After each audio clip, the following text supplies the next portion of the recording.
बहुत बहुत धन्यवाद। जय बोलिए गुरु जम्बेश्वर भगवान की। आप सब लोगों का बहुत बहुत धन्यवाद जो आप सुनने आए।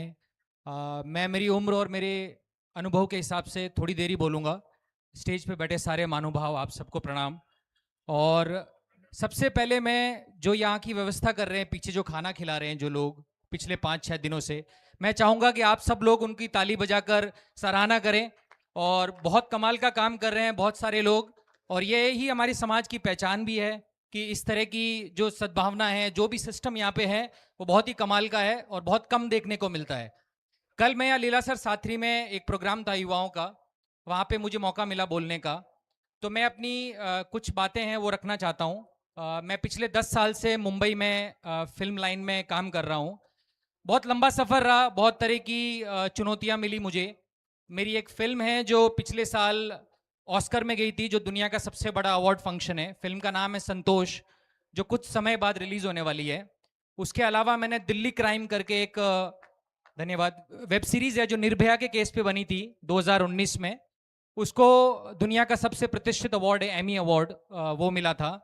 और अभी अभी मैंने एक फ़िल्म बनाई है पारो पिनाकी की कहानी, जो पिछले 6 फरवरी को पूरे देश में रिलीज़ हुई है। और संसद के बड़े बड़े नेता लोग, अखिलेश यादव से लेकर अरविंद जी से लेकर पंजाब गवर्नमेंट, महाराष्ट्र गवर्नमेंट, सब ने वो फिल्म देखी। संसद में हमारी फिल्म का डिस्कशन हुआ। ये फिल्म समाज के उन लोगों के बारे में है जिन्हें हम बहुत आसानी से नज़रअंदाज कर देते हैं। इस फिल्म लाइन में मेरा जो आने का उद्देश्य था वो यही था कि मैं ऐसी सामाजिक मुद्दों को उठा सकूं, ऐसी बातों का हिस्सा बन सकूं जिससे मुझे भी प्राउड फील हो और मैं समाज का नाम आगे लेके जा सकूं। इसी कारण की वजह से मैंने एक प्रोडक्शन हाउस खोला है। उसका नाम है 363 ट्रीज प्रोडक्शन। और मुझे ये बताने की ज़रूरत नहीं है कि मैं ये प्रोडक्शन हाउस का नाम ये क्यों रखा है।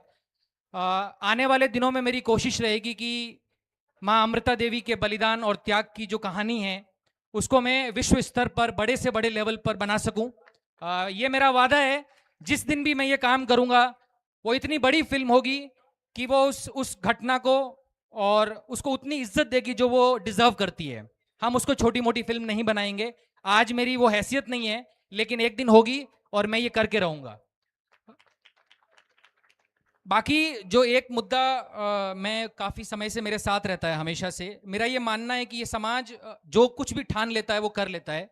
हमने बीकानेर में देखा, उससे पहले 290 साल पहले इसी समाज की एक बेटी अमृता देवी बिश्नोई ने राजाओं को पीछे भगा दिया और पेड़ों के लिए अपनी जान दे दी। तो इस बात से ये प्रूव होता है कि अगर हम कुछ ठान ले तो हम कर सकते हैं।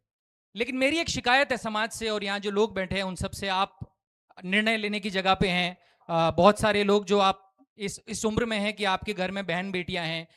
मुझे ये लगता है कि बिश्नोई समाज में आज भी एक औरत की जो जगह होनी चाहिए वो अभी तक उनको मिली नहीं है। आप इस स्टेज पे देख सकते हैं ना, आप कोई लड़की देखेंगे ना कोई औरत यहाँ बैठी है। इसका एक कारण है।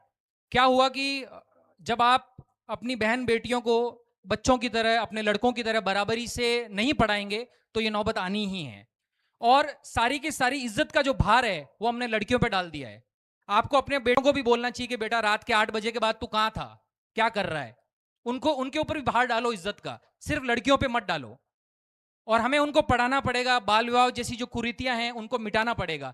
अगर देश का संविधान ये बोलता है कि एक बच्ची की शादी 18 साल से नीचे नहीं होनी चाहिए तो उसका कोई तो कारण होगा, कोई तो वैज्ञानिक सोच होगी उसके पीछे। अब समय आ गया है कि इन सब मुद्दों पे हमें खुलकर बोलना पड़ेगा। इस तरह के बड़े आंदोलन करने पड़ेंगे जो आप दूसरी चीजों के लिए कर रहे हैं। क्योंकि समाज में औरत की जगह जब तक सही नहीं होगी, समाज, कोई भी समाज, इस दुनिया का कोई समाज आगे नहीं बढ़ सकता। तो मेरा निवेदन है आप लोगों से कि अगली जो भी बड़ी सभा हो उसमें हम अपने समाज की बेटियों और औरतों की जगह के बारे में डिस्कशन करें, उनको वो जगह दें जो वो डिजर्व करती हैं। और बाकी मेरा ये मानना है कि जो भी युवा है 20-25 साल के, मेरा आपसे निवेदन है कि इंस्टाग्राम पे आप गाड़ियों की वीडियो डाल के छोरा बिश्नोइया का चलाने से कुछ होने वाला नहीं है। हमें मेहनत करके समाज के हर हिस्से में, चाहे वो प्रशासनिक सेवाएं हों, चाहे वो कला का क्षेत्र हो, चाहे वो वैज्ञानिक सोच हो, इन सब हिस्सों में हमारी भागीदारी होनी बहुत ज़रूरी है और वो समय अब आ गया है। इसी के साथ मैं अपनी वाणी को विराम दूंगा। बहुत बहुत धन्यवाद आपका मेरी बात को सुनने के लिए। Thank you so much. बहुत बहुत आभार संजय जी। आइए इस बीच हम सभी के बीच नौखा के पूर्व लोकप्रिय विधायक, वर्तमान में प्रदेश उपाध्यक्ष भारतीय जनता पार्टी